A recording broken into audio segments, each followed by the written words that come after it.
Hello everyone. Last video में हमने अपने अरिथमेटिक प्रोग्रेशंस की कंसेप्ट्स को अच्छे से समझा था और समझा था कि किस तरह से फॉर्मूलाज हैं और कहाँ कहाँ हम उसको यूज कर सकते हैं, फॉर्मूलाज कैसे डिराइव होते हैं। आज हम उन्हीं फॉर्मूलाज को यूज करके देखते हैं कि हमारे पास कैसे क्वेश्चन आते हैं और फॉर्मूलाज को हम क्वेश्चन डाल के कैसे उन्हें सोल्व कर सकते हैं। आइए देखते हैं। हमारा पहला क्वेश्चन है, the sum of fourth and eighth term of an AP is 24 and the sum of sixth and tenth term of an AP is 44। Find the first three terms of AP. इसका मतलब क्या है कि जो fourth term है and eighth term है उसका sum हमें 24 गिवन है, sixth term and tenth term का सम हमें 44 गिवन है और हमें फर्स्ट थ्री टर्म्स फाइंड करनी है। तो ए एन का हमारा फॉर्मूला होता है a plus n minus one d. So fourth term में a four equals to a plus four minus one d. तो ये आ जाएगा ए प्लस थ्री डी। ऐसे ही ए एट के लिए हमारा होगा a plus eight minus one d equals to a plus seven d. ये इक्वेशन वन है, ये इक्वेशन टू है। अब हमें क्या बोलना है, फोर्थ का सम एंड एट्थ का सम है 24 के इक्वल। तो equation one plus equation two हमारा किसके इक्वल है, 24 के इक्वल है। तो इसको हम लिखते हैं a plus three d plus a plus seven d is equals to 24। यहाँ से हमारा आ जाएगा two a plus ten d equals 24। ये है हमारी equation three. Two a plus ten d equals 24। अब सिमिलरली हमें जो था ए सिक्स हो जाएगा हमारा a plus six six minus one d से हो जाएगा a plus five d. And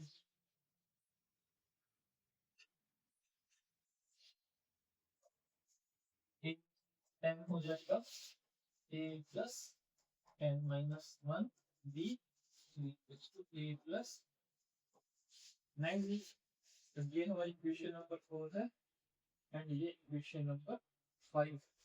अब हमें बोल रहा है कि equation number four plus equation number five का सम हमारा कितना है, 44 है। तो देखते हैं। So a plus five d plus a plus nine d equals to 44। So two a plus 14 d is equals to 44। ये हमारी इक्वेशन नंबर सिक्स है। इसे देखते हैं। जो ये है equation number six and equation number two थी हमारी two a plus ten d is equals to 24। ये इक्वेशन नंबर सी। अब इन दोनों इक्वेशंस को यूज करके हम ए और डी की वैल्यू निकाल सकते हैं यूजिंग एलिमिनेशन मेथड। देखते हैं माइनस हो जाएगा, यहाँ से आएगा हमारा माइनस, यहाँ 4d is equals to 20। So d की वैल्यू आ गई हमारी 5। अब d की वैल्यू 5 आ गई तो d की वैल्यू इक्वेशन नंबर 3 या 6 में से किसी एक में पुट करके a की वैल्यू निकाल सकते हैं।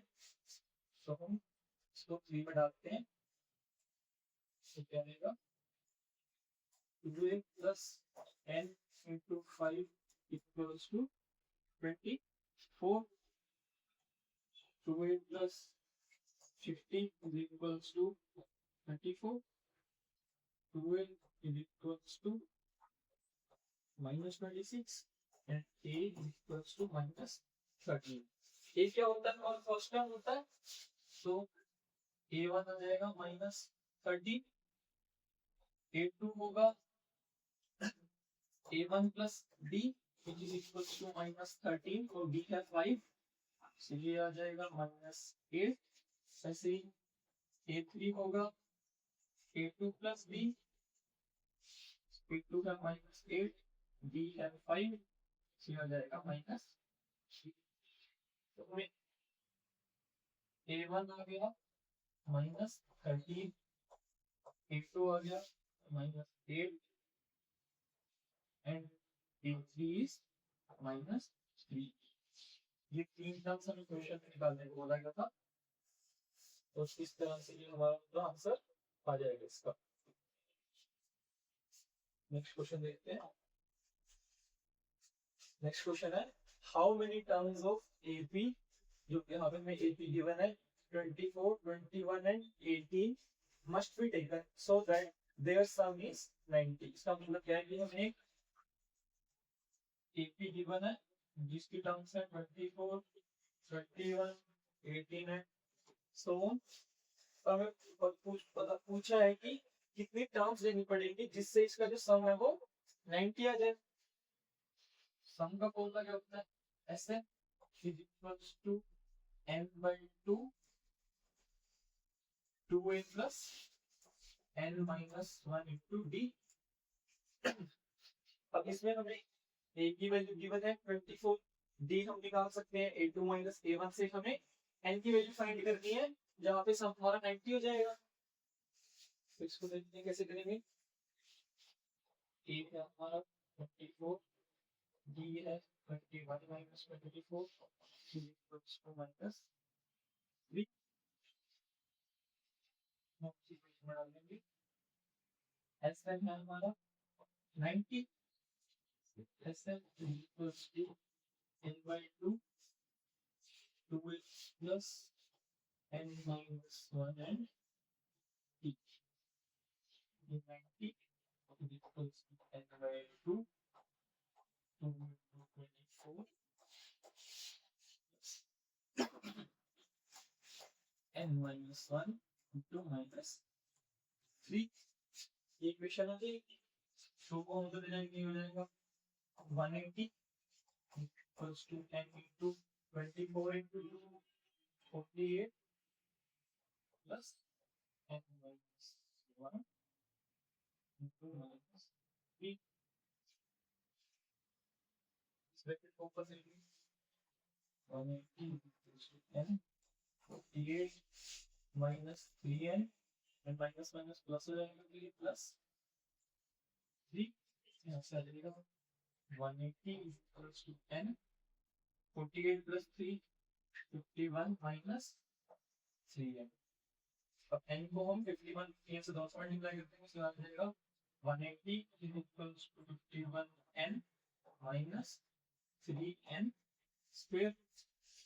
तो हम 3n and 50 3n square and 51n को स्क्वायर लेके जाएंगे, हो जाएगा 3n square minus 51n plus 180 equals to 0।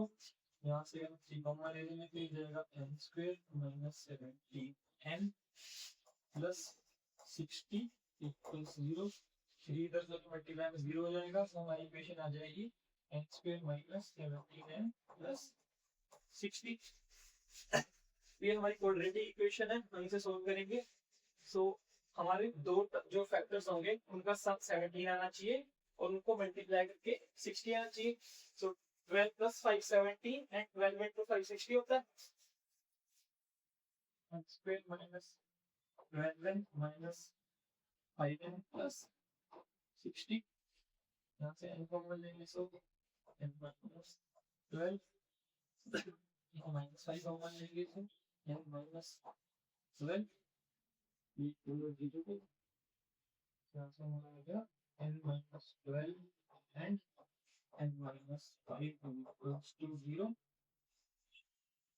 n minus 12 equals to 0, n equals to 12 and n minus 5 equals to 0, so n equals to 5। तो यहाँ से हमारी n की दो वैल्यूज आ गई, n is equals to 5 and 12। तो n की value हमारी 5 भी हो सकती है और 12 भी हो सकती है। तो अगर दोनों में से कोई एक ही ऑप्शन गिवन है तो एक को टिक करेंगे।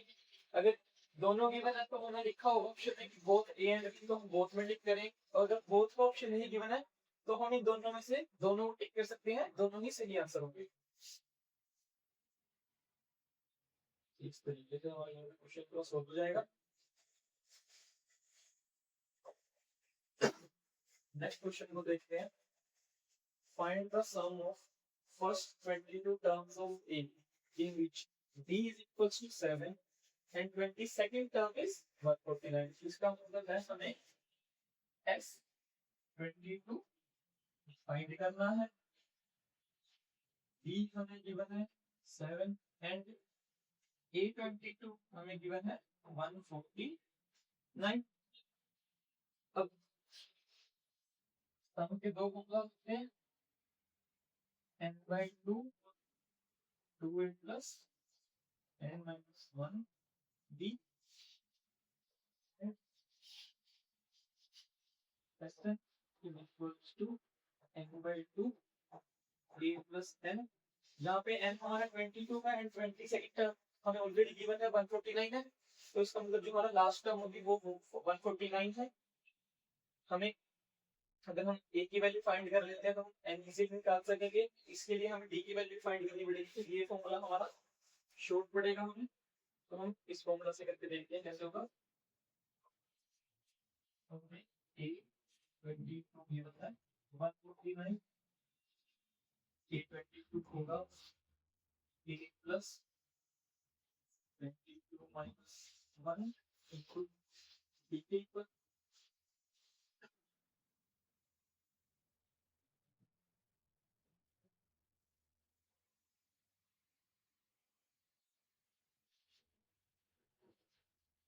d की वैल्यू हमसे अपनी निकल है a plus 21 into 7 equals to a plus 147, a 22 की value 149, so 149 equals to a plus 147, 149 minus 147 equals to a। यहाँ से a की वैल्यू आ जाएगी हमारी 2, तो हमारे पास a की वैल्यू आ गई 2, an और लास्ट टर्म हमें गिवन है 149, d की वैल्यू है 7। सम ऑफ टर्म्स फाइंड करना है, तो इसको देखते हैं। s 22 is equals to 22 divided by 2 into a है हमारा 2 प्लस s a 22 है 149, से 2 के टेल में 11 पे एंड ये आ जाएगा 151। 151 को 11 से मल्टीप्लाई करेंगे तो आएगा 1661। सो हमारा s 22 की वैल्यू आई 1661, हमें ये फाइंड करना है। इससे आगे हमारा s 22 equals to 1661। Next question देखते हैं। Which terms of AP या AP given है 21, 18, 15 is -81। अब हमें इसमें AP given है 21, 18 and 15। सो हमें पूछा है कि -81 का कौन सा टर्म होगा। इसका मतलब है हमें n की वैल्यू फाइंड करनी है जहाँ पे हमें टर्म पता है, मतलब an जो है हमारा वो है -81, तो यहाँ पे हमें n की वैल्यू फाइंड करनी है। तो an का फॉर्मूला होता है a plus n minus 1 and b n-1d। a है हमारा 21, b है हमारा 18 माइनस 21, a माइनस 21, b आएगा -3,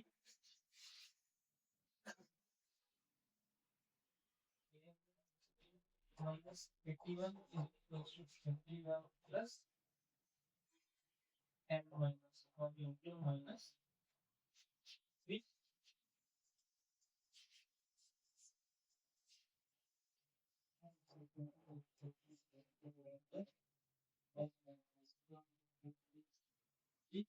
प्रैक्टिकल हो जाएगा माइनस का आ जाएगा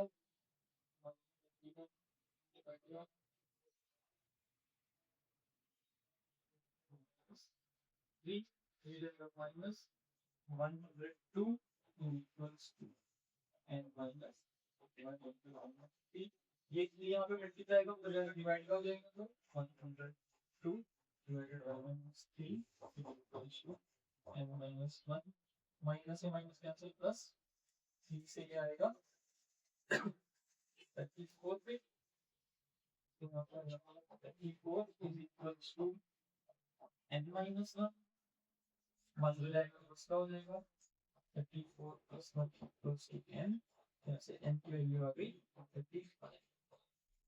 मेरी फाइंड करना n की वैल्यू, तो जो 35th टर्म हमारी होगी AP की वो होगी -81। हो जाएगा। नेक्स्ट क्वेश्चन देखते हैं। A sum of money kept in a bank amounts to rupees 1240 in 4 years and rupees 1600 in 10 years at simple interest. Find the sum. अब ये थोड़ा क्वेश्चन डिफिकल्ट हो जाता है क्योंकि इसमें बच्चे कंफ्यूज हो जाते हैं कि 4 इयर्स का गिवन है, मतलब A4 गिवन है 1240 एंड A10 गिवन है हमें 1600। सो बेसिकली होना तो क्या चाहिए, A4 equals to 1240 and then A4 हो जाएगा A plus 3D equals to 1240, ऐसे ही A10 जो होगा वो होता है 1 equals to A plus 90 equals to 1600। पर इसमें इशू क्या आता है कि ये सिंपल इंटरेस्ट में है, तो सिंपल इंटरेस्ट वाले में इसमें कैच है, इसका कैच क्या है कि सिंपल इंटरेस्ट हमारा स्टार्टिंग में नहीं लगना शुरू होता, हमारा सिंपल इंटरेस्ट फर्स्ट ईयर के एंड में लगेगा जब फर्स्ट ईयर कंप्लीट हो जाएगा। तो पहले 0th ईयर में, हम 0th ईयर को भी देखेंगे जब तक 1 ईयर कंप्लीट मिलता, 0th ईयर में हमारे पास सिर्फ प्रिंसिपल अमाउंट ही होगी, प्रिंसिपल अमाउंट होगा। देन फर्स्ट ईयर में हमारा principal plus simple interest add होगा, फिर सेकेंड ईयर में फर्स्ट ईयर की अमाउंट, फिर उसमें प्रिंसिपल इंटरेस्ट ऐड होगा, प्लस 2 ऐसा ही हो जाएगा। ऐसे ही थर्ड ईयर में हमारे पास P प्लस 2 ऐसा ही प्लस ऐसा ही होगा, सो ये P plus 3 times simple interest हो जाएगा। एंड फोर्थ ईयर में हमारा होगा P प्लस 4 ऐसा ही सिमिलरली। अब इसमें देखेंगे तो हमारा यहाँ पे SI 2 SI 3 SI 4 SI, तो हमारा कॉमन डिफरेंस SI आ रहा है, एंड ये देखिए फोर्थ ईयर में 4 SI है ना कि 3 SI।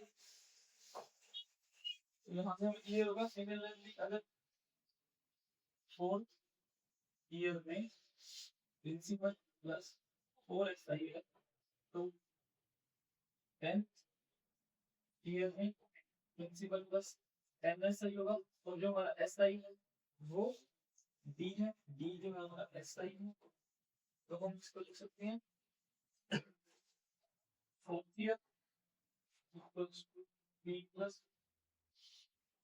4D and 10th year equals to P plus 10D।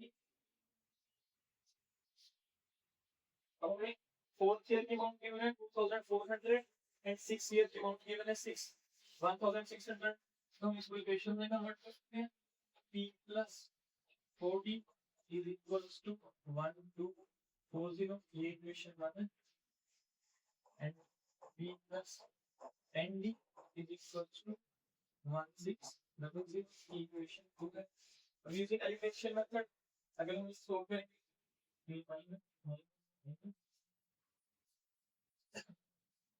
-6D is equals to -360 minus 1 plus D आ जाएगा 60 के इक्वल। अब यहाँ पे हमारा D आ गया, D की वैल्यू इक्वेशन 2 या इक्वेशन 1 में किसी एक में भी पुट कर देंगे तो हमारा प्रिंसिपल अमाउंट आ जाएगा। देखते हैं P प्लस सेकेंड में पुट करते हैं 10 into 6 P equals to 1600 P plus 600 1600 t equals to 1600 minus 600 हो जाएगा प्लस का तो t आ जाएगा 1000। हमने क्वेश्चन में बोला था फाइंड क्या करना है हमें, सम फाइंड करना है, ओरिजिनल सम कितना होगा, तो हमारा प्रिंसिपल अमाउंट आ जाएगा इसमें 1000 और हमारा डी है जो कि है सिंपल इंटरेस्ट वो आ जाएगा 60 के इक्वल। अब ये हमारे नया कंसेप्ट आता है इसके अंदर कि नंबर ऑफ टर्म्स फाइंड करना है इंटरवल के अंदर, तो उसका फॉर्मूला होता है लास्ट टर्म जो उस इंटरवल में है माइनस फर्स्ट टर्म जो उस इंटरवल में है डिवाइडेड बाय उस इंटरवल में जो कॉमन डिफरेंस है पर टर्म का, इसका जब डिवाइड कर लेंगे तो उसका जो आंसर आएगा उसमें हम 1 ऐड कर देंगे। इस वजह से अगर मैं 1 2 3 टिल 10, तो अगर हमें इसमें फाइंड करना हो हमारी कितनी टर्म्स है तो हम सभी को पता है इसमें 10 टर्म्स होते हैं, तो उसको वर्किंग में देखते कैसे आएगा। लास्ट टर्म हमारा 10, फर्स्ट टर्म है 1, कॉमन डिफरेंस कितना है 1 का ये एंड प्लस 1 से आ जाएगा 9 प्लस 1 10, तो कॉमन डिफरेंस 1 था, last term 10 first term 1 plus 1 करा तो 10 आ गया। 1 से 10 के इंटरवल में हमारे पास 10 नंबर्स है। इस कंसेप्ट का यूज होता है इस टाइप के क्वेश्चंस में कि find the multiple of 4 between 1 and 300। तो हम इसमें क्या करेंगे कि सबसे पहले हम 1 से 4 300 के बीच में देखेंगे कि सबसे जो छोटा मल्टीपल है 4 का वो कौन सा होगा, तो 1 से 4 के बीच में 4 का सबसे छोटा मल्टीपल 4 होगा, तो हमारा फर्स्ट टर्म है 4 एंड लास्ट टर्म क्या होगी। अब देखो हमने बिटवीन बोला है, बिटवीन का मतलब है 1 से 300 के बीच में, वैसे तो 300 भी 4 का मल्टीपल है पर हम इसे काउंट नहीं कर सकते क्योंकि बिटवीन पूछा है तो ये तो एक्सक्लूड कर देंगे। 300 से छोटा कौन सा होगा, 300 से नियरेस्ट होगा 300 माइनस 4 हो जाएगा 296, तो लास्ट टर्म आएगी हमारी 296। और इसको ध्यान से देखेंगे तो ऐसा होगा ये हमारा 4 8 12 अप टू 296, तो इसमें क्लियरली देख सकते हैं जो हमारा कॉमन डिफरेंस है 4 है, फर्स्ट टर्म 4 है एंड लास्ट टर्म 296 है।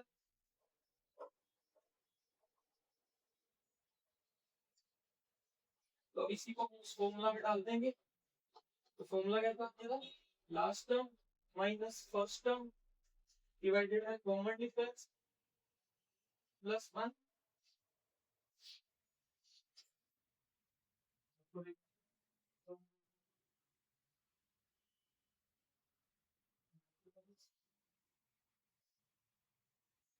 तो 4 होगा 296 minus 4 divided by 4 common difference 4 है प्लस 1, 296 माइनस 4 होगा 292 बाय 4 प्लस 1,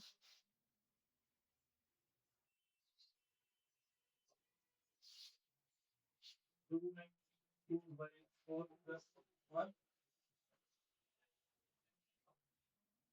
इक्वल आएगा 73 प्लस 1 इसका आंसर आएगा 74। इसका मतलब है हमारा 1 से 300 के बीच में हमारे कितने मल्टीपल्स हैं, 74 मल्टीपल्स ऑफ 4।